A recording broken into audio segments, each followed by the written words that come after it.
It is very Laker-esque. They're looking for the top coach available.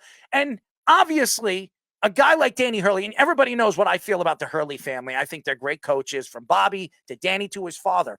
Two fantastic coaches and two fantastic players when they play college basketball. And they know the game very, very well. But the NBA is different.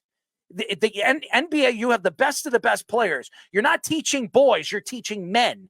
And are these men, LeBron James, and right now, as we hear, Anthony Davis could be on the move, but if he's not, Anthony Davis, are they going to listen to Danny Hurley? Now, we all know his personality. He's very outspoken. He likes to talk to players in many different ways on the basketball court, as he came out and said that after UConn won their second championship against Purdue. And we know the type of coach he always likes to present himself to be. But will that work in the NBA? Will that work in a game where you have players that are making millions and millions of dollars that think not for the team, but for themselves? Now, college basketball is a team game. It is a team game. If you're going to win a national championship, you got to win like a team. Not one player wins championships. Go look at all the national championships that have won, championship teams that have won in the last 5 years. They're good teams.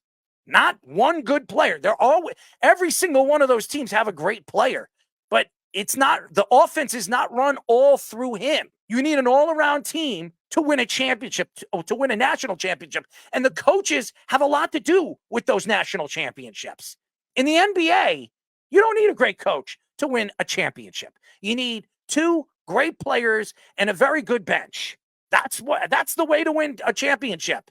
And the NBA is more of a three-point game. Now, everybody's going to say that college basketball is trending that way. It's not. College basketball, if your big man is the best player, they're running their offense through the big man. As we watch Purdue play this year, is their big man a great shooter? No. He gets into the paint, and he dominated into the paint because of his size. There are guys in the NBA right now, like Wembanyama. This guy is as big as anybody, any athletic player we've seen come into the NBA in the last 40 years. And I'm going to tell you this. An outspoken coach like Danny Hurley with a veteran team like this, is it going to work?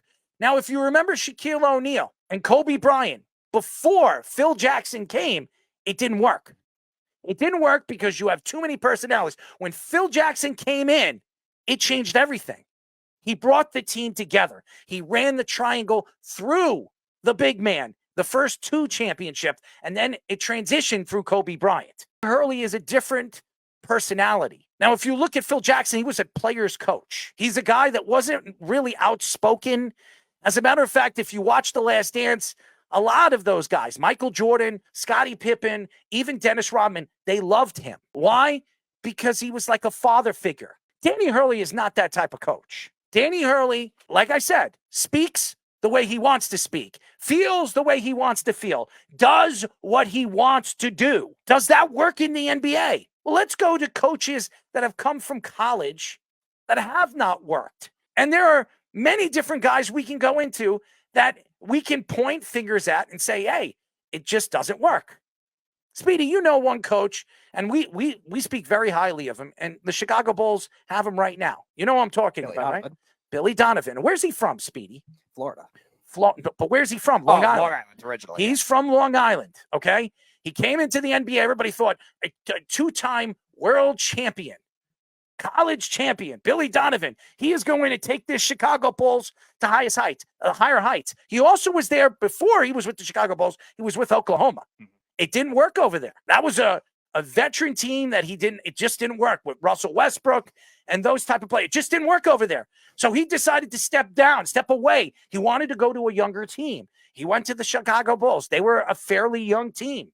He took over a team that had, good players, but not superstar players. And he thought by implementing his style of game, it was going to work. It hasn't worked.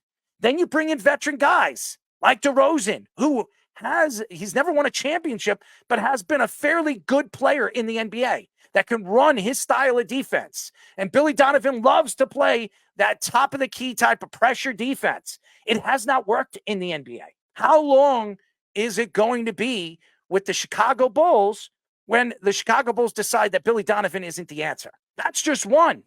There are many college coaches that came to the NBA and have not succeeded. There are some that have, but most have not. It doesn't always fit. The college game doesn't fit in the NBA. We've seen great college players over the years, top draft picks, top 8 picks.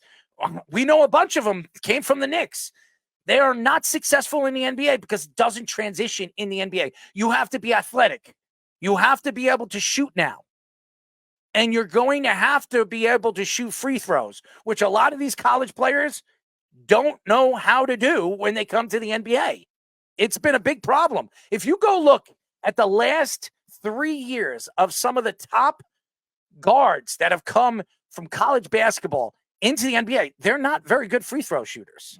They're not. And that's a different transition. When you're coming from college basketball to the NBA, sometimes it doesn't transition. It doesn't work. And then we see guys that weren't such great offensive players in college basketball. They were better defensive players.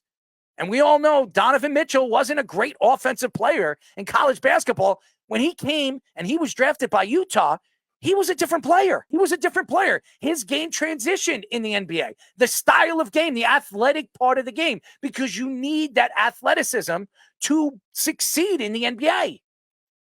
Now, coaches can help players develop that skill.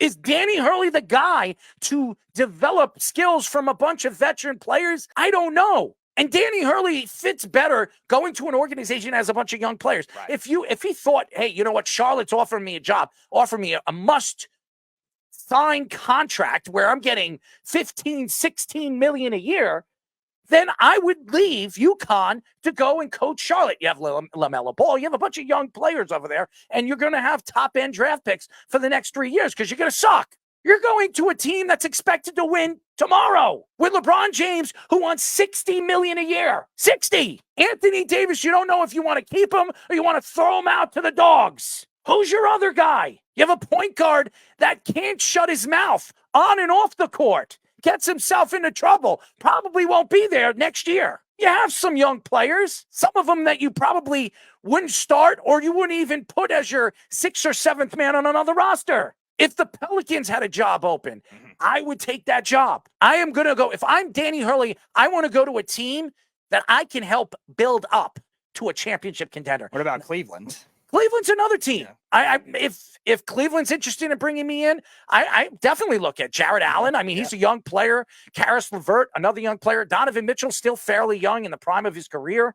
He's got people. Mobley is a young player, up and coming, looks like a great defender, one of the better defenders, perimeter defenders, and inside defenders in the NBA. I mean, you have pieces you can help build. Over there with the Lakers, what do you have? You have LeBron James, who wants his son being drafted in the first round so he could play with him for his last 2 years, 3 years of his career. Do you want to coach LeBron James? Could you go to the Lakers when there's so much expectations? You have all these movie stars. You have all these musicians. You have all these athletes that are not playing their respectable sports coming to watch you play and coach. Are you going to take the pressure? When you're coaching with UConn, the cameras are on you, but it's really about the school. It's really about the program. It's not about fully you. When you go over there and you're getting 15, 16 million a year, all the pressure is on you. So I sit here today. If I was Danny Hurley, would I take this job? And the answer is no, I would not take this job. This, out of all the jobs that would be offered to me in the very near future, out of all the teams that could be offered in the next 2 or 3 years, this is the team and this is the program, or this is the organization I do not want to coach.